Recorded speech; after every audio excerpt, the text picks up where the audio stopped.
قدرتمندانه سپاه هم در خور تدبره. ضربه به هیبت ابرقدرتی آمریکا بود. همین عشق و وفاداری مردم، همین اشک و آه مردم، همین حضور مردم، در واقع این فریاد انتقام سوخت حقیقی موشک‌هایی بود که پایگاه آمریکایی رو زیر رو کرد.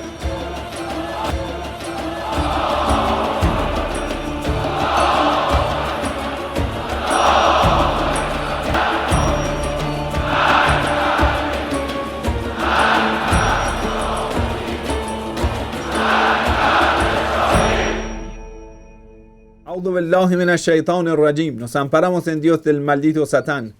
Bismillahirrahmanirrahim. En el nombre de Dios el compasivo y el misericordioso. Wa sallallahu ala Muhammadin wa alihi tahirin. Que la paz y la bendición de Dios sea con Muhammad y su familia bendita. Con otra clase sobre la política y la fe. El plan general del Islam en el Sagrado Corán. El plan profundo del pensamiento islámico en el Sagrado Corán. El plan político, social del Islam en el Sagrado Corán.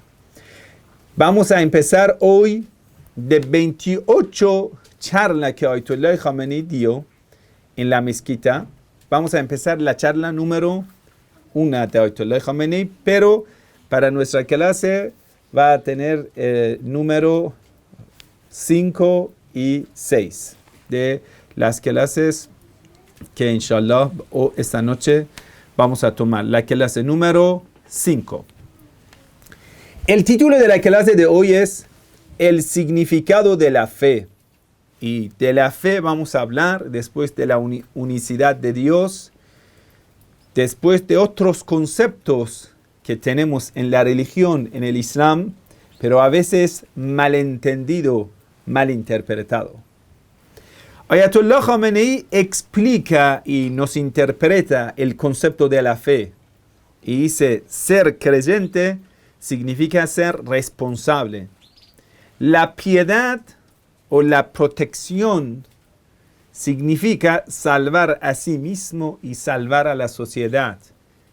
Entonces, tener piedad, ser muttaqi, tener taqwa, tener piedad, no solamente es un concepto personal, sino es un concepto social, político. Y al final de los que son piadosos, quiere decir, tienen una fe práctica, activa, el final de ellos será la felicidad. Y la misericordia de Dios es para ellos. Y ellos tienen ciertos caracteres. ¿Cuáles? Los muttaqi, los que tienen la piedad, los que tienen a Dios presente en su vida.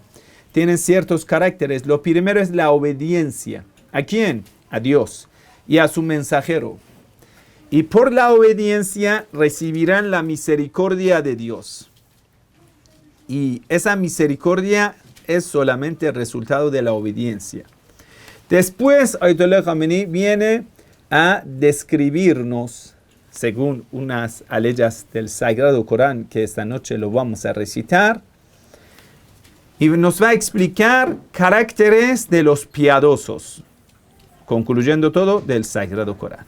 Y eso va a ser la clase 6 para nosotros, que hablará Ayatollah de caracteres de los piadosos. Bueno, ahora vamos a empezar la clase de esta noche con estas preguntas. ¿Qué relación hay entre la obediencia a Dios y a su mensajero y la fe? ¿Cuál es la relación entre ambos conceptos? ¿Cuáles son las condiciones y caracteres de una persona creyente, piadosa? Ayatollah Khamenei da referencia a un concepto en el Sagrado Corán, que en el Sagrado Corán dice lo siguiente. En muchas aleyas del Sagrado Corán, Dios ordena obedecer a Dios. Enseguida dice, obedeced al mensajero, al Rasul. Ati'ullah wa Rasul. Obedezcan a Dios y obedezcan a su mensajero.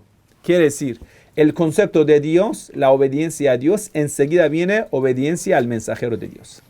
Este concepto más de 59 veces ha sido mencionado en muchas aleyas del Sagrado Corán. 59 veces Dios dice, obedeced a mí, ati'u Allah, obedezca a Dios, y ati'u Rasul, obedezcan a su mensajero.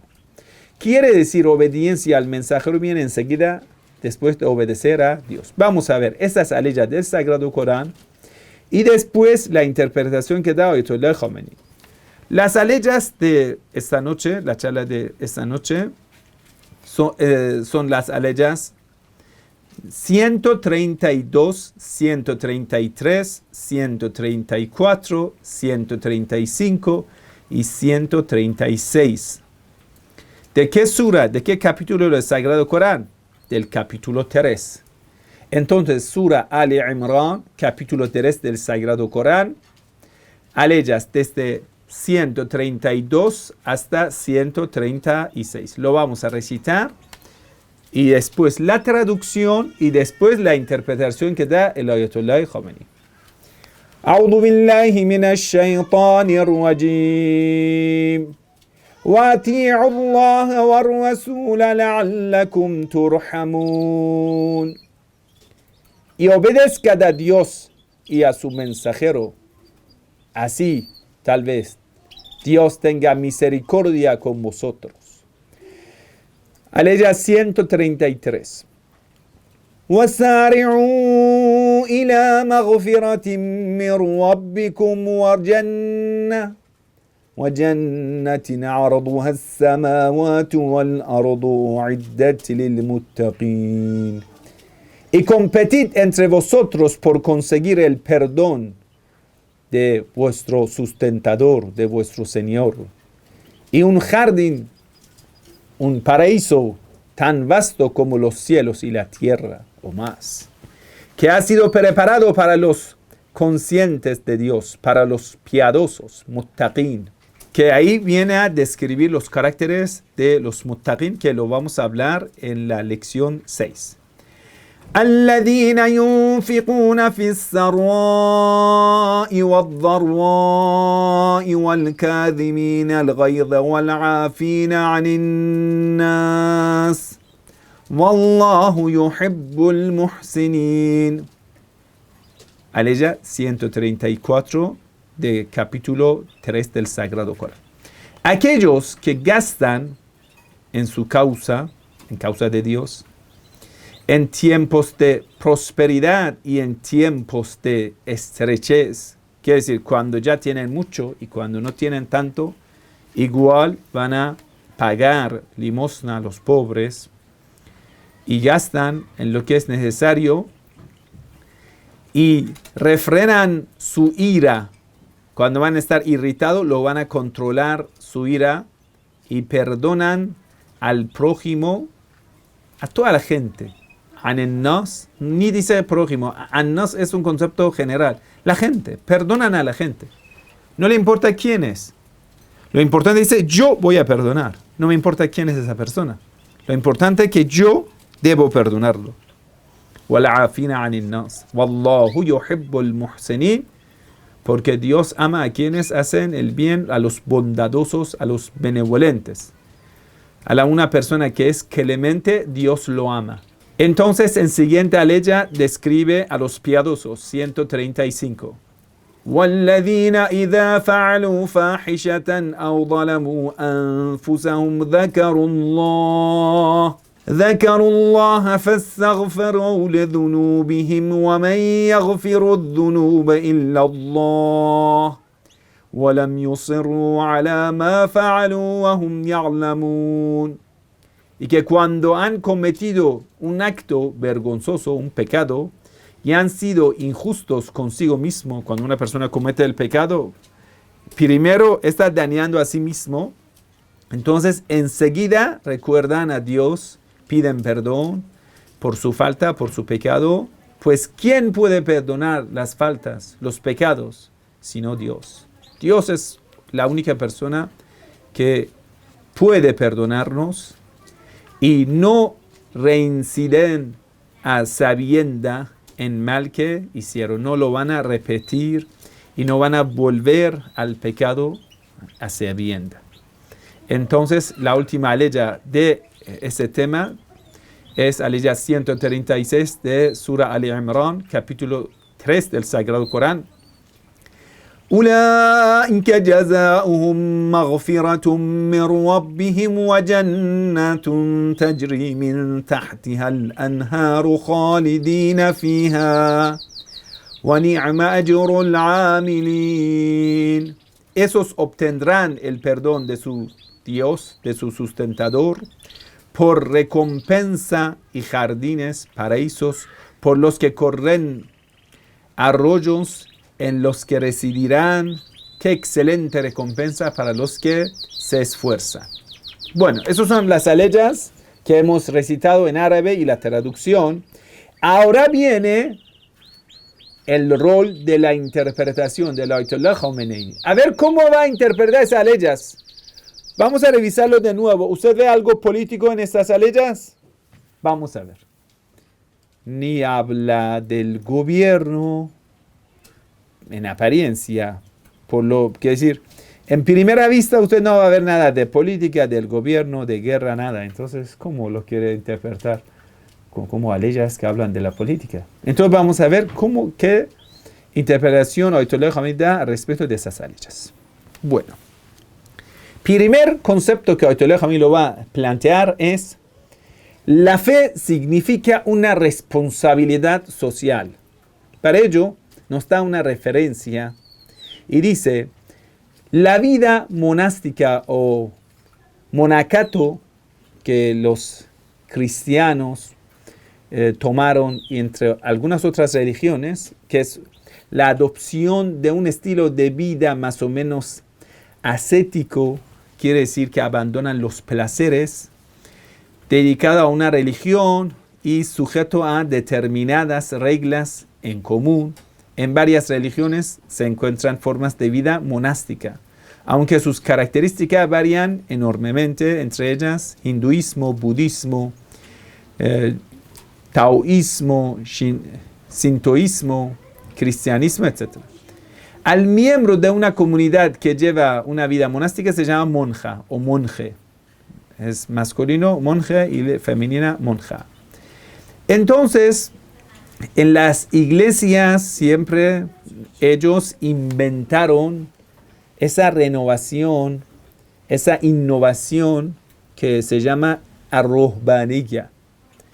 Arrohbaniyya significa alejarse de la sociedad y no meterse en la política para tener un estilo de la vida dedicada a Dios, supuestamente, y como una forma de adaptarse a una vida en un monasterio, sin importar lo que pasa en la tierra. Eso es lo que es la fe. Y bueno, ellos tienen ciertos votos que en general en muchas de las órdenes eclesiásticas son la pobreza, obediencia y castidad. Supuestamente están imitando la vida de Jesús y lo justifican porque Jesús no ha casado.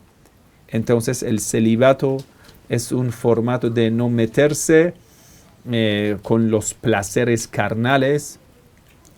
Y bueno, entre una de estas innovaciones más importantes es el celibato.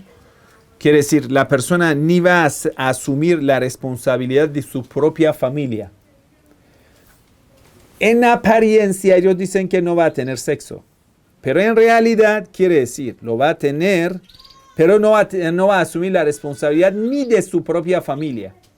Quiere decir, esa persona que supuestamente ha dedicado la vida a Dios tiene una fe tan irresponsable que ni asume la responsabilidad de su propia familia.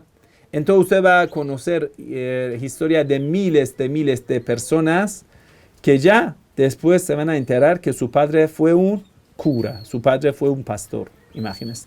Pero irresponsable, ha dejado su familia, ni asume la responsabilidad política, ni va a apoyar a los marginados, ni asume la responsabilidad mínima de una persona, que es asumir la responsabilidad de su familia. Entonces ellos lo justifican que el celibato es importante, es uno de los reglamentos de la iglesia. Bueno, vamos a ver la historia del celibato un poco en la iglesia para que usted sepa a qué podemos decir da referencia el Sagrado Corán y al Ayatollah Khomeini. Mira, hermanos, no hay nada que indique que la Iglesia Católica vaya a revisar la norma o a corto plazo. Eso es lo que dicen los papas, dice, y este nuevo Papa Francisco también.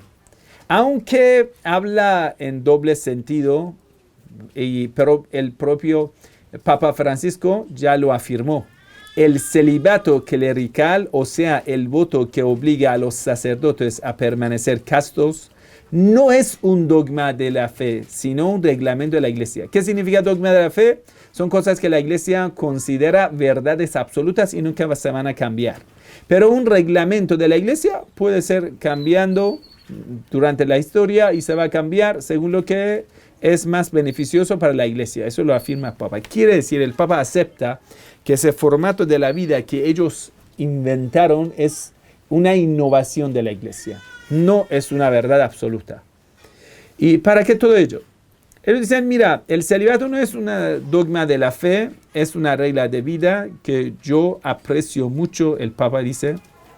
Dice, no es parte de las dogmas como Santa Trinidad para ellos, resurrección de Jesús, entre otras dogmas. Dice, pero creo que es un don para la iglesia.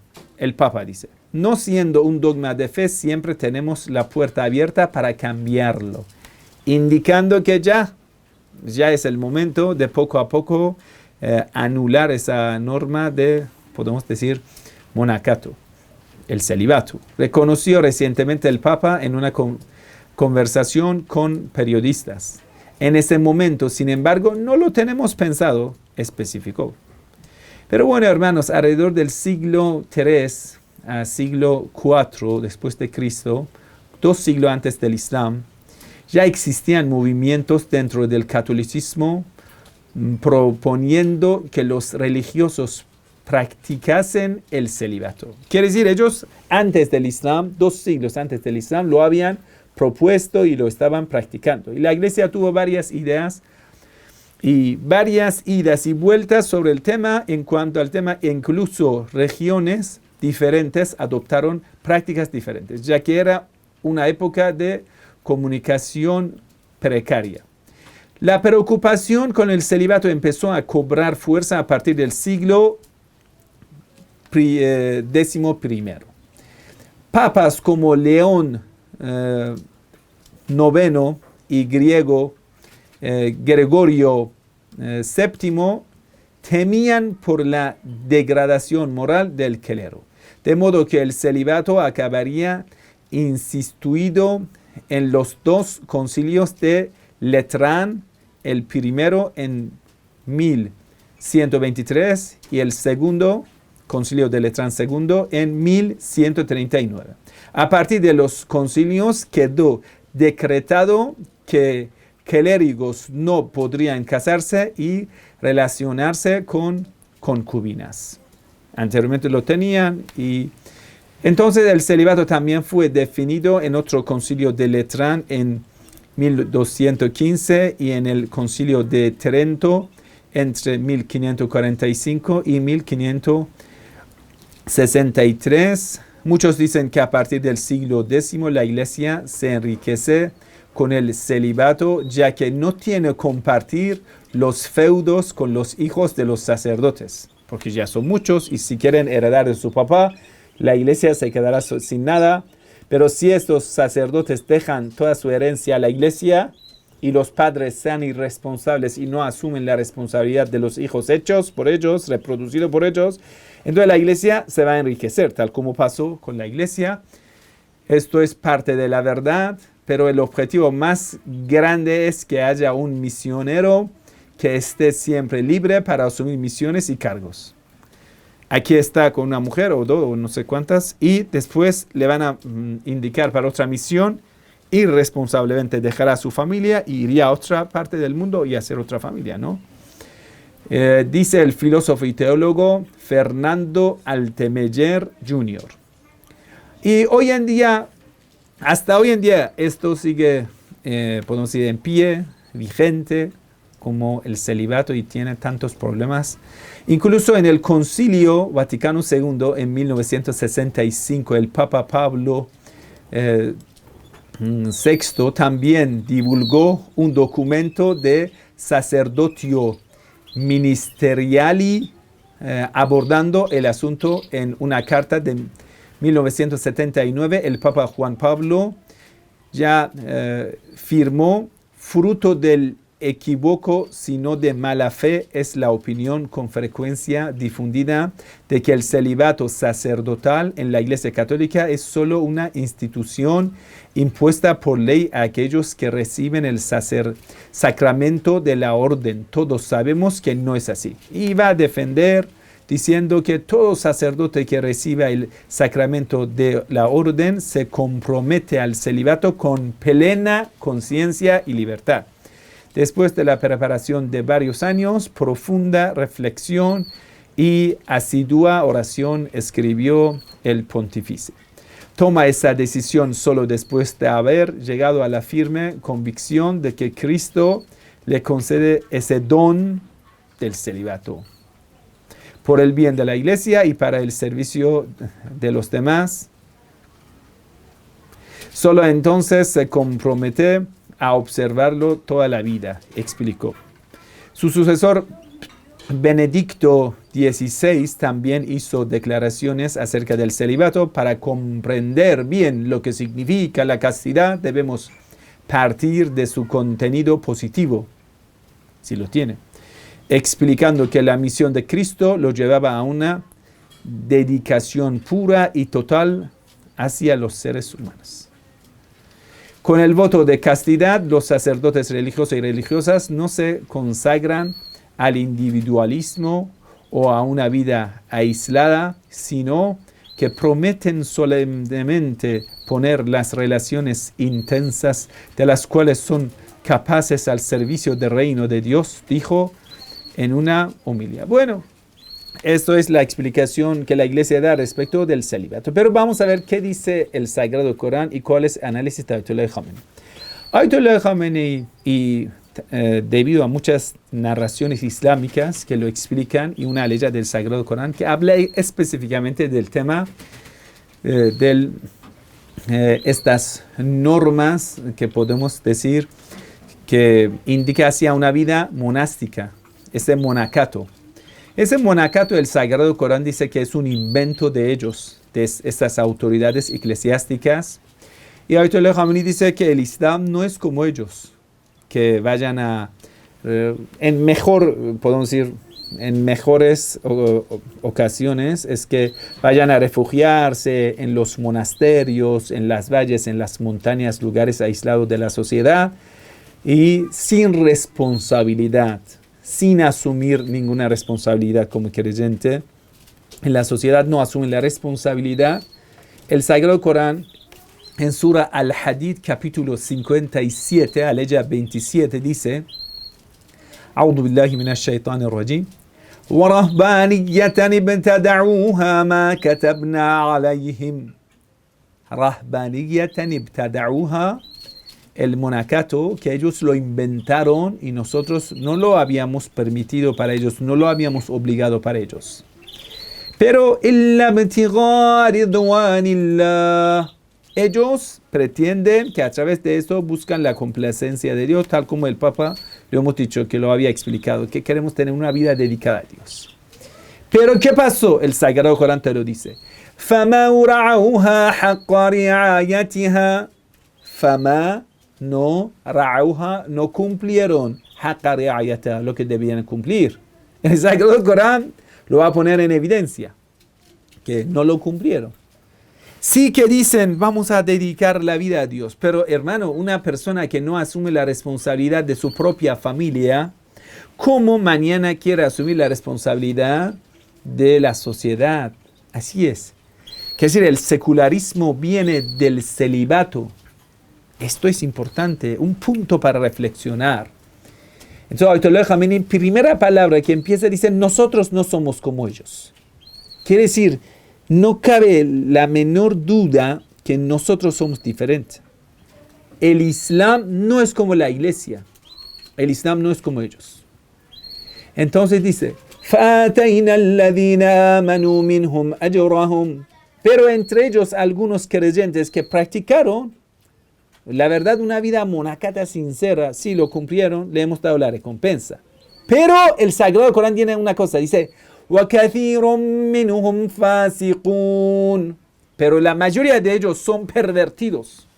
La mayoría de ellos, kathir, la mayoría. Minhum, de ellos, fasiqun, perversos. Está bien claro. Entonces, en muchas narraciones también del mensajero de Dios, sallallahu alaihi wa sallam, lo explica. Dice, los primeros padres de la iglesia varias veces se derrotaron cuando quisieron tomar una responsabilidad social, o podemos decir asumir en los cargos políticos en la sociedad de aquel entonces después de Jesús.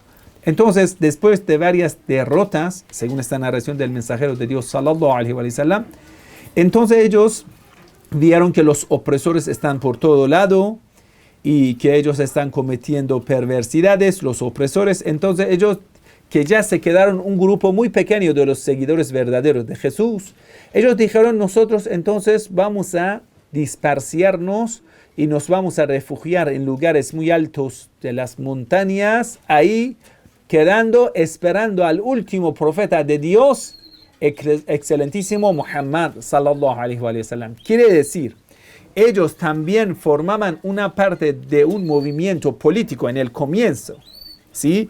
Entonces dedicaron la vida a tener una vida de monacata, una vida del monasterio. ¿Para qué? Esperando la venida del último gobernador de Dios, el último profeta, que es Muhammad. Entonces el profeta del Islam dice, فَمَا رَعَوْهَا حَقَّ رِعَايَتِهَا. Esto que no cumplieron tal como lo deberían cumplir, no refiere al celibato o cosas así, sino a que ellos rechazaron al objetivo final de esa vida monacata. ¿Que cuál era? Esperar en los refugios, esperando el último enviado de Dios, esperar al profeta Muhammad sallallahu alaihi wa sallam. Cuando llegó el mensajero de Dios, ellos lo rechazaron. Aktharuhumul fasiqun, la mayoría de ellos son corruptos, son perversos, quiere decir, a sabienda rechazan al profeta Muhammad sallallahu alaihi wa sallam. Ya, esa narración del mensajero de Dios es una narración que está en el libro Bihar al-Anbar, en muchos de otros libros de interpretación del Sagrado Corán. Bueno, y Ibn Abbas narra una narración, dice, فَمَا رَعَوْهَا الَّذِينَ بَعْدَهُمْ حَقَّ رِعَايَتِهَا. ¿Cómo no cumplieron lo que habían prometido? Por haber desmentido al profeta Muhammad sallallahu alaihi wa sallam. Esa interpretación, la verdad, es muy interesante. Quiere decir, esa vida monacata desde el comienzo no era una vida secular, no era una vida laica, una vida irresponsable, sino porque ellos eran revolucionarios, luchadores, y al final se quedaron muy poca gente, seguidores verdaderos de Jesús. Entonces, y vieron que no pueden resistir delante de Roma, delante de otros opresores, no tuvieron otro remedio que refugiarse a las montañas y dedicar la vida a una vida monacata. Quiere decir, eran revolucionarios políticos refugiados en las montañas esperando el último profeta, pero no cumplieron como deberían cumplir el objetivo final de la vida monacata, que era aceptar y dedicar la vida al último enviado de Dios y, podemos decir, dar la vida por el último gobernador de Dios. Fueron a esperar hasta que llegue el profeta Muhammad sallallahu alaihi wa sallam.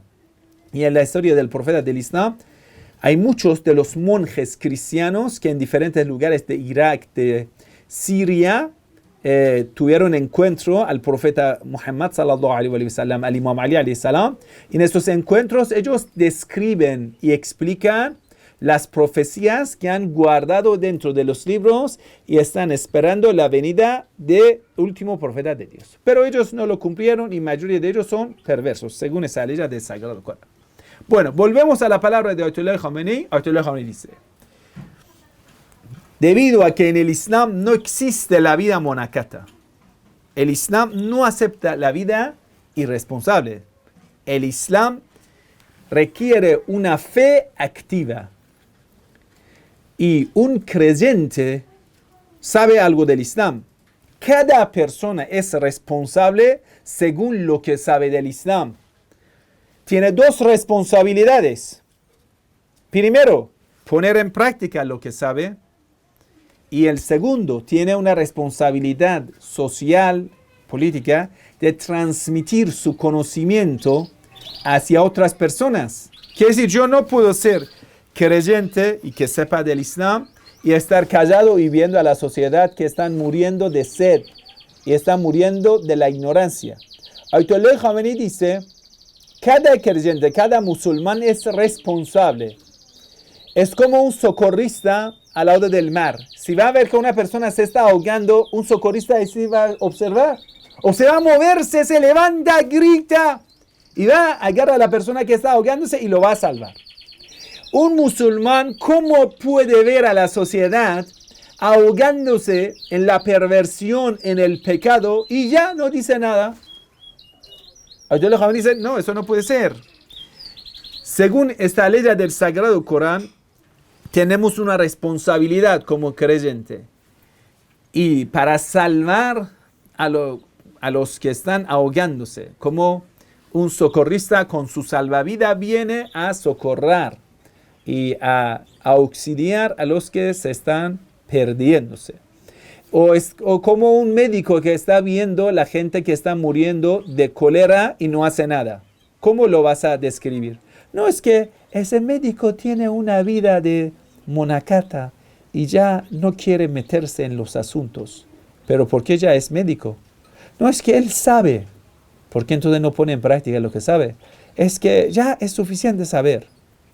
Si Dios, un ejemplo muy sencillo, si Dios en todos los libros sagrados ha rechazado a oprimir a los oprimidos, Dios lo prohíbe. La mentira lo prohíbe, los pecados capitales lo prohíbe. Entonces la pregunta es, ¿la iglesia qué ha hecho para que eso no pase en la sociedad? ¿Qué ha hecho? La responsabilidad, ¿dónde está? Cada creyente tiene esa responsabilidad. Algunos dicen, ay, cada uno es responsable de su propio hecho.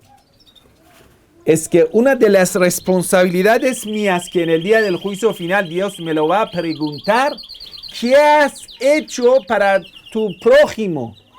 ¿Cómo has servido a tu sociedad? ¿Cómo has servido a los necesitados? ¿Cómo has ayudado a tu vecino? Eso sí es mi responsabilidad. Sí que Dios me va a preguntar por mis propias obras. Y una de las obras, obligaciones que Dios me lo había exigido es que yo me mueva y que me levante.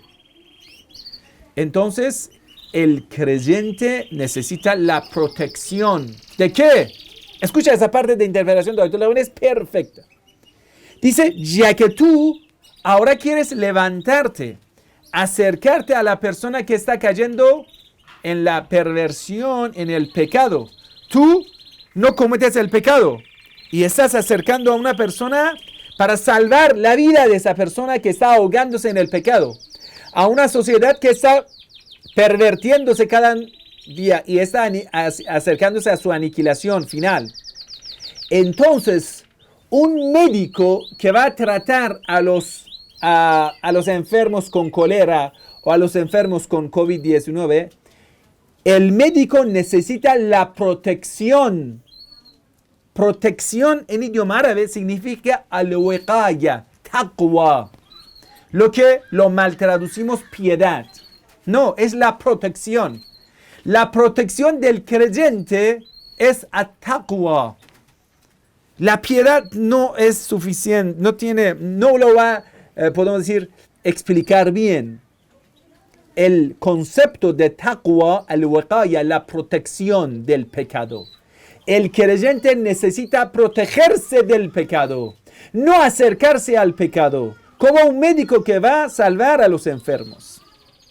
Esto, Ayatollah Khamenei dice, por eso el creyente necesita tener piedad, necesita tener taqwa, necesita tener un escudo que le proteja del pecado, porque tiene una responsabilidad social. Porque yo como religioso debo ir a la sociedad, salvar a los pecadores. Por ello necesito protegerme del pecado. Por ello necesito haber practicado todas las normas islámicas para no acercarme al pecado. Entonces el Teológico dice, esto, esa responsabilidad, junto con la protección, quiere decir, tú no vas a caer en el pecado. Estos dos condiciones de la victoria.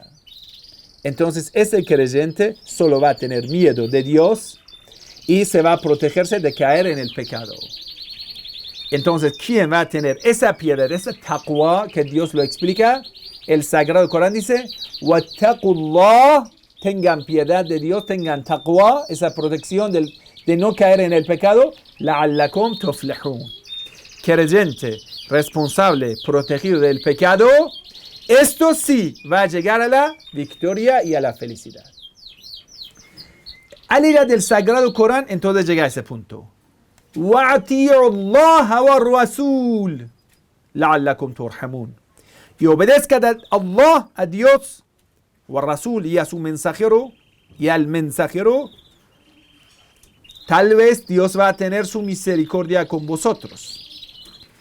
Aquí va a plantear una pregunta muy interesante. Si Dios dice, obedezcan a Dios, ¿por qué también viene a decir, obedezcan al mensajero? Porque todo lo que dice el mensajero son palabras de Dios. Entonces no haría falta que diga, obedezcan a Dios y obedezcan a lo que dice el mensajero de Dios, que son palabras de Dios. Es como dos veces, obedezcan a Dios, obedezcan a lo que dice, que son palabras de Dios. Entonces no haría falta dos veces decir, obedezcan a Dios, obedezcan a Dios. Porque el Sagrado Corán nos explica que el profeta del Islam había llegado a una integridad de su voluntad, a voluntad de Dios, a un grado de la integridad, de la pureza espiritual, que todo lo que quería el profeta del Islam era solo lo que era complacencia de Dios, no decía sino lo que Dios le había ordenado. Entonces, todas las palabras del profeta Muhammad sallallahu alaihi wa sallam lo consideramos órdenes de Dios. Entonces, era suficiente si Dios diría, obedezcan a Dios. ¿Por qué? Dios, en más de 59 aleyas diferentes, ocasiones diferentes, dice, obedezcan a Dios, obedezcan al mensajero de Dios. ¿Por qué? Bueno, la respuesta de Ayatollah Khamenei dice, es que muchos enemigos del mensajero de Dios, como muchos cristianos, muchos judíos, ellos pretendían que la palabra de Dios está con ellos. Si el profeta del Islam decía, yo soy el enviado de Dios, algunos cristianos, algunos judíos decían, نحن أبناء الله وقالت اليهود والنصارى نحن أبناء الله وأحباؤه. Decían, nosotros somos los más queridos, los más preferidos, los escogidos, los hijos de Dios. ¿Quién es más elevado? ¿El enviado de Dios o el hijo de Dios? ¿Lo ves? Entonces Dios, para aclarar el camino correcto, decía, obedezcan a Dios, quiere decir, obedezcan al mensajero de Dios. Quiere decir, dentro de esa orden de Dios está el rechazo hacia los que mienten, pretenden lo que no son, pretenden del pueblo escogido de Dios que no lo son. Porque esos enemigos del mensajero de Dios no decían que ellos mienten. Decían, nosotros estamos diciendo la palabra de Dios. La palabra de Dios está con nosotros. Entonces Dios, para diferenciar entre el camino de la verdad, que es el camino del mensajero de Dios, a los creyentes dice, obedezcan a Dios, quiere decir obedecer al mensajero de Dios. Entonces nosotros como musulmán, para nosotros, la palabra del mensajero de Dios, si a través de una cadena de narradores veraces llegamos al mensajero de Dios, la palabra que sale del profeta del Islam, para nosotros vale lo mismo que la palabra de Dios, porque esto es la palabra de Dios. Por ello consideramos que el profeta del Islam ha sido infalible. Bueno, si obedecemos a Dios y obedecemos al mensajero de Dios, entonces ¿qué pasa? Vamos a ver, Ayatollah Khamenei ahora nos explica el significado de la misericordia de Dios. La misericordia de Dios, ¿qué significado tiene? Nosotros generalmente, cuando hacemos algo mal, decimos, ojalá Dios sea misericordioso conmigo. Ojalá Dios tenga misericordia con fulano. Cuando es un pecador, cuando está haciendo algo mal, cuando tiene una falta, entonces en los fallos, en los pecados, en lo que faltamos, decimos, ¿dónde está la misericordia de Dios? Pero Ayatollah Khamenei nos explica, eso es totalmente falso. Una persona que ha cometido el pecado, una persona que ha cometido una falta, no puede esperar la misericordia de Dios. Debe buscar el perdón de Dios. Perdón es otra cosa que en la siguiente clase lo vamos a explicar. La misericordia de Dios, rahmatullah, es para los piadosos, para los que obedecen a Dios, obedecen al mensajero de Dios. Ahora llega el rol de la misericordia de Dios. Entonces, la misericordia de Dios no es cuando una persona pisa las normas de Dios. No, al revés. Nosotros lo hemos malentendido. Pensamos que vamos a pisar las normas de Dios y ahora vamos a recibir la misericordia de Dios. No, ahora debes ir a arrepentirte y pedir el perdón de Dios. Cuando una persona obedece a Dios, obedece al mensajero de Dios, ahora, por ser responsable, por ser un creyente con voluntad, con responsabilidad, esa persona sí que recibe la misericordia de Dios. Bueno, ¿cuál es el carácter de los verdaderos creyentes? Ayatollah Khamenei nos explica qué significado tiene la obediencia. Por ejemplo, una vez Dios nos ordena y decimos sí, o lo vamos a prometer, sí que lo vamos a hacer. O quiere decir, de palabra y en palabra lo vamos a obedecer. ¿Eso es la obediencia o no?